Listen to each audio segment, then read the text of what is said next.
Next topic that we are going to study is graphite and diamond. आपने ये topic chapter 2 में भी पढ़ा है ऑन पेज नंबर 18। तो graphite and diamond is the allotropes of carbon. सबसे पहले आपको ये पता होना चाहिए, you have to write the definition of allotropes here. The property of an element that exist in more than one form.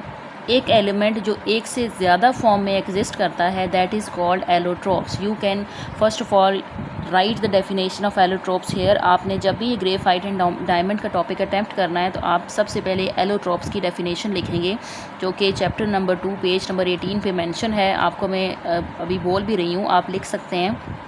Property of an element that exist in more than one form. एक element के पास property होती है कि वो एक से ज़्यादा form में एग्जिस्ट कर सकता है। जैसे कि हम एग्जांपल लेते हैं कार्बन की।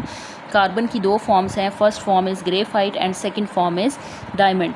First of all we are going to study the first form of carbon, that is graphite. Graphite name is derived from the Greek word graphein meaning to write. Graphein word Greek word है graphein, जिससे graphite का word derive किया गया है और इसका मतलब है राइटिंग। जो आप लेड पेंसिल यूज़ करते हैं उसमें जो सिक्का होता है दैट इज़ कॉल्ड ग्रेफाइट, और वो लिखने के लिए यूज़ किया जाता है। It is commonly called black lead, और वो ब्लैक लेड ही होता है, और कॉमनली आप ग्रेफाइट को ब्लैक लेड कहते हैं। It is an allotrope of carbon, यानी कि ये कार्बन की फॉर्म है। And graphite is formed when carbon is subjected to intense heat and pressure.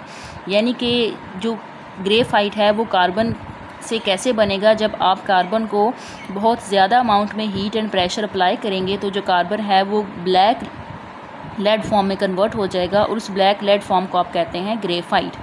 Next we have structure of graphite, जो कि आप दोबारा से रिपीट कर रहे हैं। चैप्टर नंबर 2 में भी आप पढ़ चुके हैं। अगर आपने वहाँ से ग्रेफाइट का स्ट्रक्चर याद कर लिया है तो आप बेशक वहीं से ग्रेफाइट का स्ट्रक्चर इस चैप्टर के लिए भी प्रिपेयर करें। सेम चीज़ यहाँ पे भी मेंशन है कि ग्रेफाइट के स्ट्रक्चर में हर कार्बन एटम दूसरे 3 कार्बन एटम्स के साथ अटैच्ड है बाय द कोवलेंट बॉन्ड, और हेक्सागोनली अरेंज्ड लेयर प्रेजेंट है। 2 डायमेंशनल स्ट्रक्चर है। 2 डायमेंशन मीन्स जिसमें आप लेंथ और विड्थ काउंट करते हैं। And the fourth valence of carbon, जो फोर्थ कार्बन एटम है, it is satisfied by weak van der Waals forces between 2 layers. Graphite के स्ट्रक्चर में यानी कि लेयर्स में वीक फोर्सेज प्रेजेंट होती हैं, जिसकी वजह से graphite is very soft and slippery. ये वाला जो ग्रेफाइट का स्ट्रक्चर है आप चैप्टर नंबर 2 से सेम वही प्रिपेयर कर सकते हैं। नेक्स्ट एडिशनल चीज़ जो हमें बताई गई है that is uses of graphite.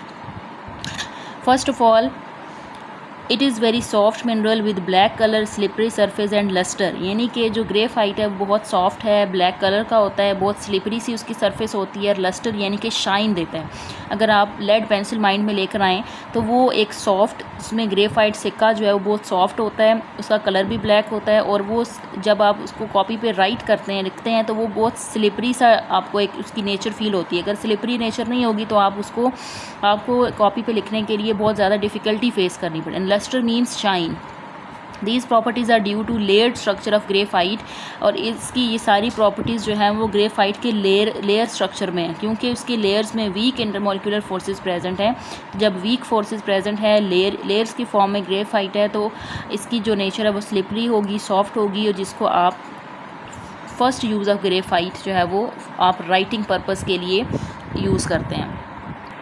Second use is that due to its stability in high temperature and chemical inertness. यानी कि जो ग्रेफाइट है ये बहुत ज़्यादा हाई टेम्परेचर को बेयर कर सकता है, तो इसकी इस एबिलिटी की वजह से graphite is used in many refractory items such as carbon refractory bricks. क्योंकि ग्रेफाइट के पास एबिलिटी है कि वो हाई टेम्परेचर को बेयर कर लेता है, तो इसको रिफ्रैक्टरी आइटम्स में यूज़ किया जाता है। Refractory items means any material that has usually high melting and boiling point. यानी कि ऐसे मटीरियल्स जो कि बहुत ज़्यादा हाई मेल्टिंग और बॉइलिंग पॉइंट से बनते हैं, जैसे कि एग्जांपल आपको दी हुई है ब्रिक्स। ये जो ईंटें हैं, ईंटें वगैरह बनाने में हमें क्योंकि large amount of heat and temperature provide करना पड़ता है, तो इस सारे प्रोसेस में हम ग्रेफाइट का यूज़ करते हैं, because graphite has ability of high temperature and chemical inertness. Third, electrodes of graphite are used in electrical metallurgical furnace.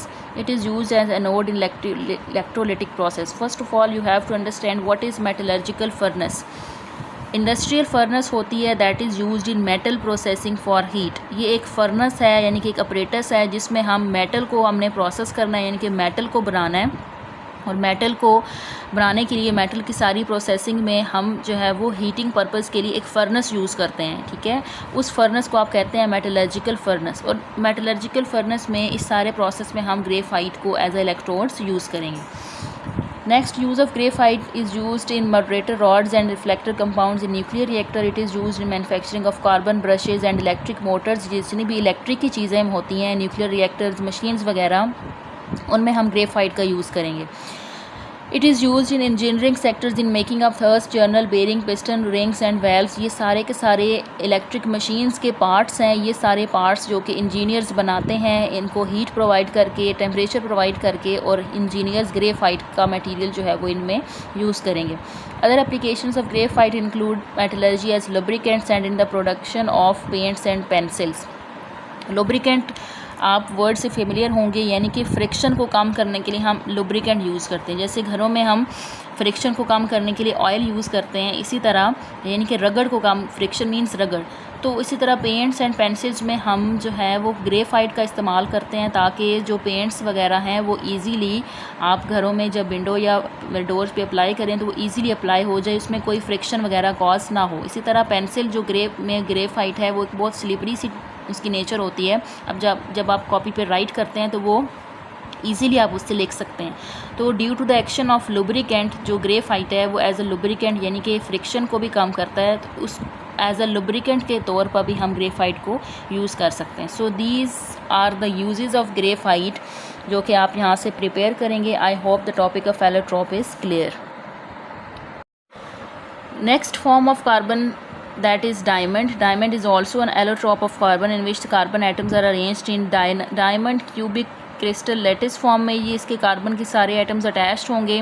Thanks to the presence of strong covalent bond and rigid tetrahedral structure है। Diamond बहुत ज़्यादा hardest material जो कि discover किया गया है।